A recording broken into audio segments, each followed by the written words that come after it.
मेरे प्यारे दोस्तों, मनी मंत्रा प्रो में आपका स्वागत है।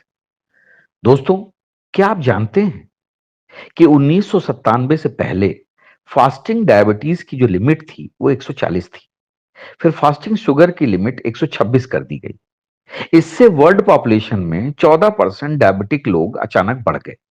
इसके बाद 2003 में डब्ल्यूएचओ ने फिर से फास्टिंग शुगर की लिमिट कम करके 100 कर दी। यानी फिर से टोटल पॉपुलेशन के करीब 70% लोग डायबिटिक माने जाने लगे। अब आप समझिए ये गेम क्या है। दरअसल डायबिटीज रेशियो या लिमिट तय करने वाली कुछ फार्मास्यूटिकल जो कंपनियां हैं, वो डब्ल्यूएचओ को घूस खिलाकर अपने व्यापार को बढ़ाने के लिए ये सब करवाने के लिए मजबूर थी। और उन्होंने ये सब अपना बिजनेस बढ़ाने के लिए किया। तो अब आप समझ सकते हैं कि किस तरह से पूरी दुनिया के लोगों को डायबिटिक बनाया गया। अब आप समझिए, लूट मचाने के लिए जो दवा कंपनियां होती हैं, ये किस हद तक गिर सकती हैं, इसका अनुमान भी आप नहीं लगा सकते। अभी मैंने पढ़ा था कि स्पेन में शुगर की दवा बेचने वाली बड़ी-बड़ी कंपनियों की एक बैठक कुछ दिनों पहले हुई थी। और दवाओं की बिक्री बढ़ाने के लिए इन्होंने एक सुझाव दिया कि अगर शरीर में सामान्य शुगर का मानक 120 से कम करके 100 कर दिया जाए, तो शुगर की दवाओं की बिक्री 40% तक बढ़ जाएगी। अब आप समझिए कि बहुत समय पूर्व शरीर में सामान्य शुगर का मानक जो था, वो 160 था, 160। दवाओं की बिक्री बढ़ाने के लिए ही इसे कम करते करते 120 तक लाया गया, जिसे भविष्य में 100 तक लाने की संभावना अब बहुत प्रबल हो गई है, ताकि इन फार्मास्यूटिकल्स कंपनियों का लाभ बढ़ सके, इनका बिजनेस बढ़ सके, दवाइयों की बिक्री बढ़ सके, भले ही दुनिया की 2/3 मेजॉरिटी डायबिटिक हो जाए।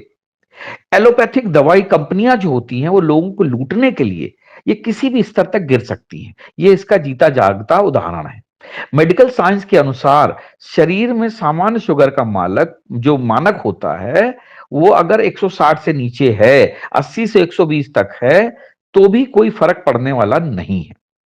अब सोचिए, ये दवा कंपनियां बहुत सारे लोगों के साथ मिलजुल कर मिली भगत करके और फर्जी जो है शोध दिखाती हैं, जो अपना मतलब जो है रिसर्च पेपर पब्लिश करती हैं, और मानक 70 से 100 अगर ये तय कर देती हैं, तो अब आप सोचिए कि जो अच्छा भला व्यक्ति जो होगा, वो शुगर टेस्ट करवाएगा और शुगर का स्तर 100 से 110 के बीच में भी अगर आ जाता है, तो डॉक्टर जो है आपको शुगर का रोगी घोषित कर देगा। इसीलिए भय के कारण शुगर की जो एलोपैथिक दवाएं हैं, वो जरूरत से ज्यादा बिक रही हैं। अब शुगर तो पहले से ही आपके शरीर में है ही, लेकिन जो भय के कारण आपने शुगर कम करने की अगर दवा लेना शुरू कर दिया, तो शरीर में और कमजोरी महसूस होने लगेगी और आप धीरे धीरे इस शुगर की बीमारी के आदी हो जाएंगे। तो दोस्तों, आप सोचो कि अगर आप जैसे 30-40% भी पूरी दुनिया में इस साजिश के शिकार हो गए, तो एलोपैथिक कंपनियां कितना लाखों करोड़ों रुपए का जो व्यापार आपके जरिए करेंगी। तो अब आप समझिए, 160, यस, 160 की लिमिट थी सामान्य शुगर के नापने की, लेकिन उसको कम करते करते 120 तक लाए हैं और उसको 100 तक लाने की संभावना है। दोस्तों, अगर इस बारे में आप ज्यादा जानना चाहते हैं, तो गूगल करिए। गूगल में इस प्रकार की सारी जानकारियां मौजूद हैं।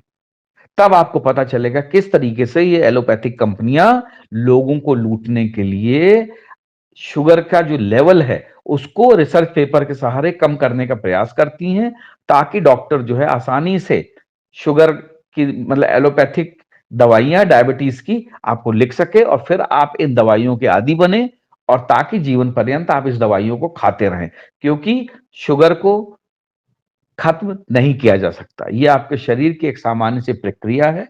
शुगर आपके शरीर के लिए ज़रूरी है, लेकिन जब मानक से ज़्यादा बढ़ जाती है, तो आपके शरीर के लिए घातक हो जाती है, और इसी का फ़ायदा उठाकर ये एलोपैथिक कंपनियाँ, डॉक्टर आपको मनमाने तरीके से लूट रहे हैं। इस सत्य को समझिए। अगर आपको हमारी बात सही लगती है या अगर आपको हमारी बात ठीक लगती है, तो इस पूरी वीडियो को लाइक करें, शेयर करें, सब्सक्राइब करें। जय हिंद, जय भारत।